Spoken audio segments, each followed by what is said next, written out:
Ang Ginoo manaa kaninyo. Pagbasa gikan sa Santos nga Ebanghelyo sumala ni Lucas.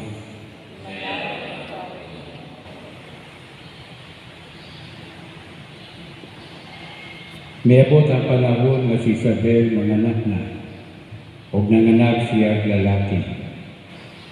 Nakadungog ang iyang mga silingan o mga parinti nga maayo gayud ang Ginoo kaniya ug nangalipay silang tanan uban kaniya. Sa usa ka semana ang bata, miana sila ron paghimo sa seremonya sa pagtuli. Ilan ang taghinganlan si Zacarias ang ngalan sa ingamahan, apan mingon ang iyang ayaw Juan ang ngalan kaniya. Mingon sila kaniya, apan wala man kamoy parinti nga nagdala niya ng ngalan.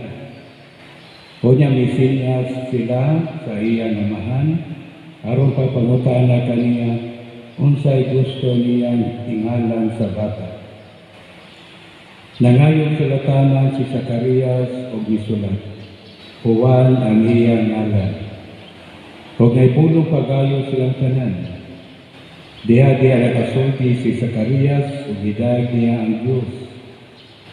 Nangadlok ang mga silingan ug gikaylap sa tanang kabungturan sa aldeya ang balita may tungod nining mga butanga.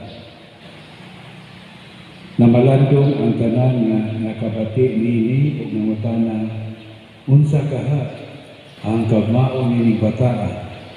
Kay tataw kaayo nga gahom sa Ginoo naguban kaniya. Mitubo ang bata o midako sa lawas o sa espiritu. Napuyo siya dito sa dapit nga awaaw hangtod sa adlaw na matubang siya sa katawan sa Ginoo.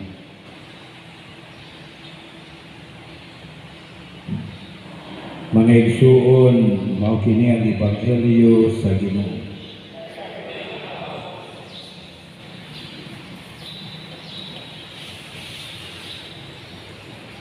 Ang mga Hudiyo kung manaon kani sila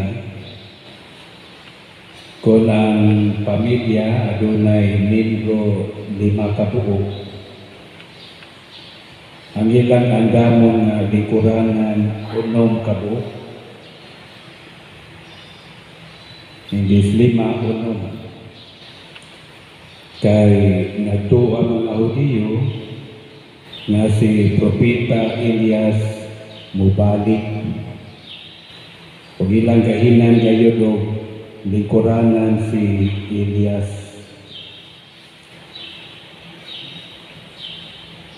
Sa Old Testament ni siya, pero sa New Testament mao kini ang gisaad sa Ginoo si Juan Mabubunyag nga dunay gahom sama kang Elias na siya gipili kayo sa Diyos o giandam aron sa pag-andam sa agianan sa Ginoo. Umaw na gitagna sa ingamahan si Zacarias nga iyang anak mao'y moandam sa agianan sa Ginoo kay siya ang iyang misyon sa kalibutan mao ang pagdala sa mga tao ngadto kang Jesus. Mao na siya ang iyang misyon, pagdala sa mga tao ngadto kang Jesus. Mao karon natong isaulo karong adlaw ang pagkatao ni Juan Mabubunyag. Usa ka solemnidad na celebration sa ato pagkakuro pista sa simbahan. Kaya ato mga magihandog kining dako kayo nga role ni Juan Mabubunyag, pag-andam sa mga tao, pag-abot sa mananubos. Busa sa ato kinabuhi na ay mga tao na sama ni Juan Mabubunyag. Kanabang usulti kanato kanang mutambag kanato, kanang mugiya kanato. Ug niya ipailayo kita sa dautan, ipaduol kita niya sa Ginoo.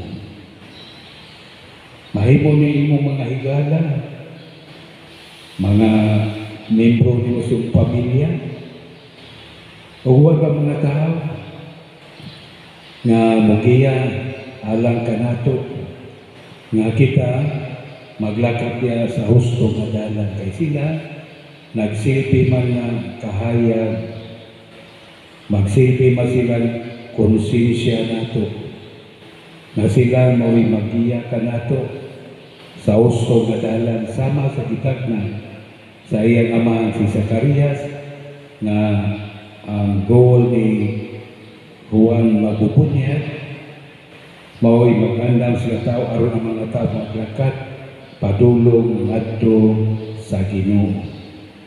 Busa angay natong pukhon ang atong mga mata, ang atong mga huna, o maklaro nato ang mga tao nga mao'y mutapang ka nato. Mga tao nga mukuyog ka nato diya sa tong panaw, aron nga kita dili may tupawag sa lautan. Kini mga tawhana mao ni sila'y mga huwan sa ato kinabuhi. Mao ni sila ang magsilbi nato nga kahayag. Sama gyud ni Juan Magubunyag magdala og kahayag aron mga tao tan-agan aron maglakat sila sa husto nga dalan paingon sa Ginoo. Busa napani sila mga tawhana. Tinuon dagan sa kayong dili mga huwan. Mao'y mapasilaan ka nato. Apan makalingkan man ta o may palo man ta nga kini si Juan Yuni. Kaniyang tumong maayo man alang ka nato. Pero mga tao kani nga dautan ang tuyo diri nato, kana dili na sila Juan. Dili na Juan. Lain na tao o dili ana nga sundon. Sama ni Zacarias, samahan ni Juan Magubunyag, ang mga tao iyang gidasi kayo sa pagduol ni Juan Magubunyag. Kay siya man gayon ang gipili sa Dios. Siya gayon ang gipadala sa Dios alang kanato pagatud ngadto sa iyang anak. Mao na nga si Juan Magubunyag human sa iyang pagkatao niya nawala na siya. Nawala ni si Juan Magubunyag. Kaya dito naman ni siya mapuyo sa kamingawan. Tungod kay kini siya gitawag Nazarite. Kanabang sana kanang tinulungan nato pa nga gisaad bitaw.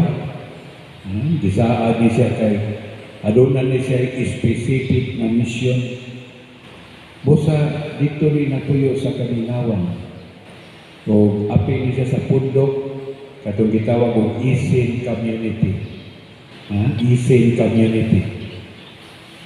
O niya mitunga na sa palog si Juan, dako na siya. Nagmisyon na siya. Yan ang ibuhat ang iyang role. Pagandam sa mga tao alang sa Ginoo. Kusay nauto ta mangigsuon, karon gipainumduman kita sa dako kayo nga role ni Juan Magubunyag. Ato siyang paminawon, kayang tingog gikan kayo sa Dios. Ang iyang mga pagtulon ang gikan kayo sa Dios. Ugangay nato siya patayukan, papuy-on nato ang iyang mga pagtulon ng isu kinabuhi. Kay mao kini maglandap ka nato sa atong paglakad ngadto sa Ginoo.